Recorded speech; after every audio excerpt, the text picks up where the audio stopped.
और चंद्रकांता जी, देखिए गृह मंत्री अमित शाह जी का अगर हम नाम लेते हैं, क्योंकि बीजेपी की लहर भी है और जिस तरीके से चुनाव चल रहा है, तारीखें आ चुकी हैं लोकसभा चुनाव की, और इसमें इनकी किस्मत कैसी रहेगी? क्या कुछ नतीजे आ सकते हैं? अभी हार जीत के मुकाबले में कहाँ बैठे हैं? किस तरीके के उपाय ये कर सकते हैं? देखिए निहारिका जी, अमित शाह जी की भी कुंडली में अभी आपने मोदी जी की कुंडली पर पूछा तो उनका भी 6 हाउस का जो रोग ऋण शत्रु का जो होता है भाव, वो एक्टिव है। और अमित शाह जी का भी इसी तरह से इनका कन्या लगन है और सूर्य बुध इनकी कुंडली में 2nd हाउस में बैठे हैं, जो कि धन भाव में बैठे हैं।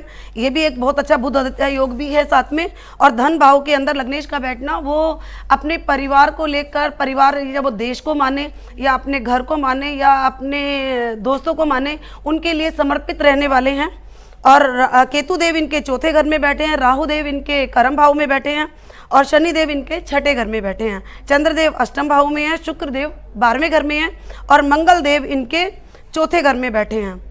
ठीक है, मंगल देव का और चंद्रदेव का राशि परिवर्तन है, ये भी एक बहुत बड़ा विपरीत राजयोग कहलाता है। और इनकी भी जो दशा जो शुरू हुई है 17/11/2021 से रात को 1:11 से गुरुदेव की महादशा शुरू हो चुकी है। ठीक है, और गुरुदेव इनके जो मालिक बन रहे हैं वो 4थे घर के और 7वें घर के मालिक होकर इनके भाग्य भाव में बैठे हैं इनकी कुंडली के अंदर, जन्म कुंडली के अंदर। अब गुरुदेव में जो अंतर की दशा चल रही है वो शनि की चल रही है और प्रत्यंतर भी शनि देव की चल रही है, जो 6ठे घर के मालिक हैं, 6ठे घर के अंदर बैठे हैं और 5वें और 6ठे घर के ही मालिक हैं वो। ठीक है, तो यहाँ पर 30/5/2024 तक इनकी ये दशा चलने वाली है।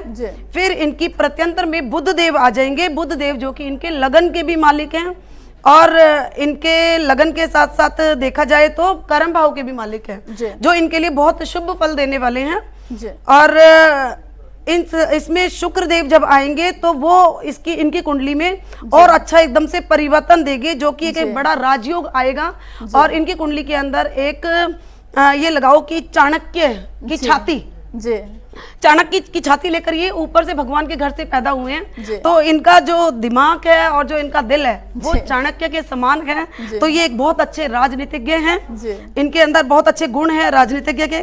और यहाँ पर 6ठे घर में जो बैठे हैं इनके शनिदेव, वो त्रिकोण के मालिक होकर कुंभ राशि में 8म भाव में चंद्रमा बैठे हैं और 11वें घर में जो मंगल बैठे हैं, चंद्र मंगल का भी जो मैंने बोला आपको कि राशि परिवर्तन है और ये बड़ी ऊंचाइयों पर ऐसे जातक को लेकर जाता है जब वो दशा आती है।